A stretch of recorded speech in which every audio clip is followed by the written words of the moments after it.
Vous pouvez être dans la situation où vous avez un véhicule pas encore livré et pour lequel un collaborateur a besoin d'utiliser sa voiture, un véhicule en panne, vous pouvez faire face à un surcroît d'activité et dans ce cas-là, vous faites appel à la location courte durée.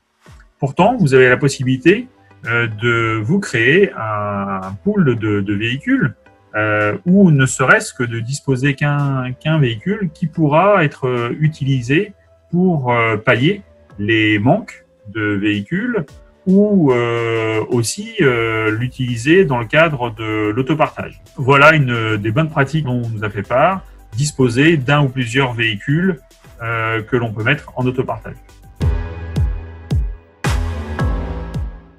Vous connaissez bien entendu les frais de remise en état, aussi appelés FRE. Alors, les frais de remise en état se montent généralement entre 800 et 900 euros, mais peuvent très facilement se monter à 1500 ou 2000 euros supplémentaires. On parle bien entendu ici de charges qui n'ont pas été prévues, qui n'ont pas été budgétisées. Cela provient très généralement d'un manque de soins qui est apporté par le conducteur au véhicule. Alors évidemment, on peut se dire, avant de restituer le véhicule, je vais procéder à des remises en état pour éviter ces fameuses facturations.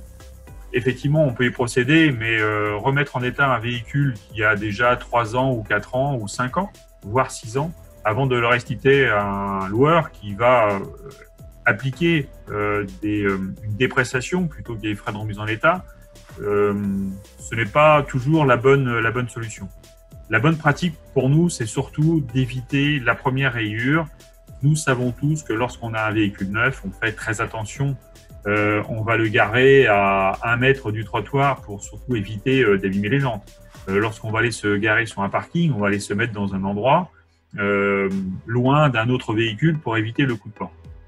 Problématique, c'est que plus le véhicule va être abîmé, moins on va faire attention au véhicule et c'est ainsi qu'on va se retrouver avec des frais de remise en état qui vont être importants à la fin de vie de la voiture.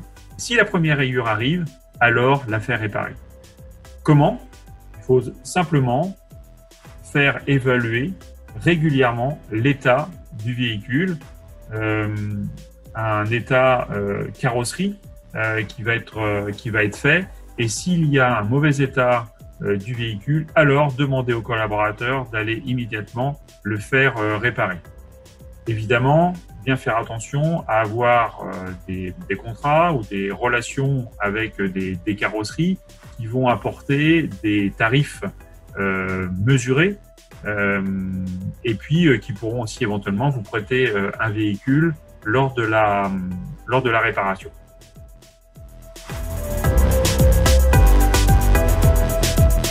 Sujet important, les loyers facturés sur un véhicule restitué. On a tous en tête l'idée qu'à partir d'un moment où un véhicule a été restitué en location longue durée, alors le contrat s'arrête. Oui, si les éléments attendus par le loueur longue durée, c'est-à-dire la carte grise, les doubles des clés, lui ont été restitués. En effet, sans ces éléments, le loueur ne pourra pas vendre le véhicule et très certainement n'arrêtera pas le loyer. Vous pouvez ainsi vous retrouver avec un véhicule qui, au lieu d'être arrêté immédiatement, va voir son loyer courir pendant 1 semaine, 15 jours, 3 semaines, 2 mois, 6 mois, s'il a été oublié. Et au coût d'un loyer mensuel, cela peut vite représenter des sommes importantes.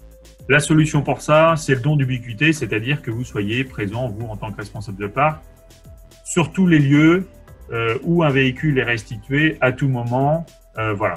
Bon, évidemment, là, je plaisante, c'est quelque chose qui est impossible, à moins que vous ayez tous vos véhicules restitués sur un seul et même endroit et, si possible, le même jour. Ce que vous pouvez faire, très concrètement, c'est de confier à un prestataire externe, par exemple, lorsque un véhicule neuf est livré, procéder à la récupération du véhicule d'occasion par un convoyeur qui pourra s'assurer que le véhicule est repris avec l'ensemble de ces éléments. Le convoyeur pourra ainsi procéder aussi à la restitution du véhicule directement sur un parc, prévenir le loueur et ainsi la location sera arrêtée exactement le jour où le véhicule aura été restitué. Voilà des bonnes économies en perspective.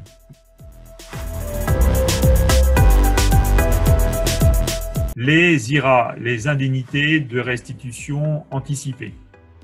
Effectivement, à l'occasion du départ d'un collaborateur, vous pouvez être amené à restituer un véhicule.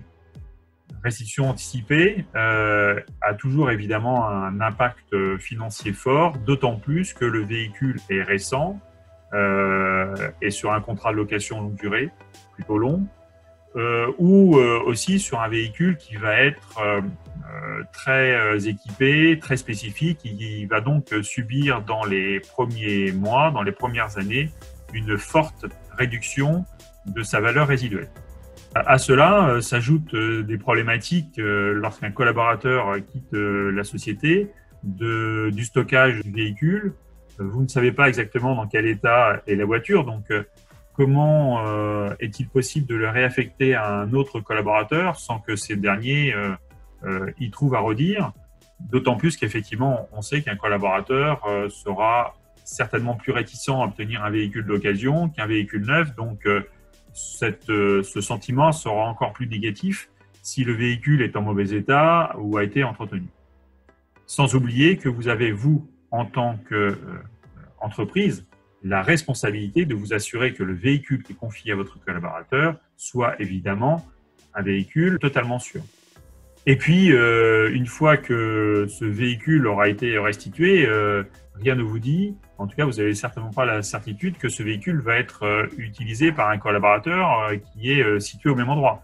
Donc, sans doute qu'il faudra procéder à un transport, à un convoyage de ce même véhicule du point où il a été restitué vers le nouveau collaborateur. La bonne pratique, c'est d'optimiser le processus de réaffectation, de confier à un prestataire externe la totalité du processus, de la prise de rendez-vous avec le collaborateur qui s'en va pour récupérer la voiture, le relevé d'état du véhicule, le chiffrage des frais de remise en état, de remettre en état ce véhicule, carrosserie, mais aussi mécanique, si l'entretien n'a pas été fait ou si les plaquettes n'ont pas été changées, par exemple, de laver cette voiture afin qu'elle soit propre et vérifier aussi quelques éléments de sécurité, par exemple la bonne pression des pneus ou le niveau d'huile ou de la glace.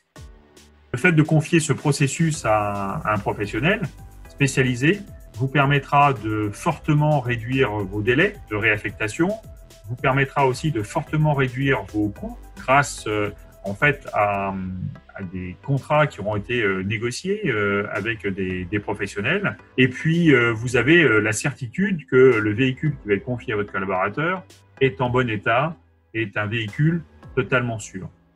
Élément évidemment important, c'est que vous allez aussi nettement augmenter la satisfaction du collaborateur qui va se voir confier un véhicule d'occasion. En effet, ce que va retenir très certainement votre collaborateur, c'est que le véhicule a beau être un véhicule d'occasion, néanmoins, il est propre, en bon état, il est sûr, et en plus, on vient lui livrer directement sur son lieu de travail ou directement à domicile. C'est un facteur très important dans l'accessibilité du véhicule.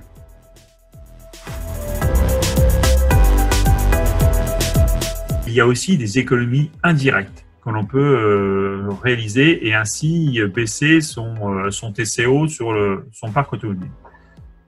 Deux éléments sur les frais indirects, la perte de chiffre d'affaires et les coûts cachés. La perte de chiffre d'affaires, d'abord, c'est un vendeur qui ne vend pas, un technicien qui ne répare pas, un consultant qui ne conseille pas. Pendant ce temps, effectivement, c'est de la perte de chiffre d'affaires que vous générez. Mais il y a aussi le fait que votre collaborateur va passer du temps à amener son véhicule à l'entretien ou alors chercher un véhicule neuf ou rechercher un véhicule d'occasion. Très certainement, d'ailleurs, il va faire appel à un collègue pour le ramener au bureau ou le prendre le matin chez lui à son domicile. C'est donc deux collaborateurs, dans les faits, qui vont vous coûter de l'argent, alors que vous pouvez faire appel à une société de convoyage qui viendra chercher le véhicule dans l'entreprise ou alors même au domicile du collaborateur pour l'amener à l'entretien ou alors pour restituer le véhicule en véhicule d'occasion ou alors venir lui livrer le véhicule neuf. Voilà une bonne pratique. Et puis, vous aurez aussi, grâce à ça, vous assurer que l'entretien est fait régulièrement et dans des bonnes conditions. Pourquoi? Parce que très souvent, un collaborateur qui est très occupé n'a pas le temps d'amener son véhicule en entretien et on a un risque que l'entretien ne soit pas fait ou que les mesures de sécurité ne soient pas faites au bon moment. En faisant appel à une société de convoyage, eh bien, vous aurez ici tous les éléments entièrement faits.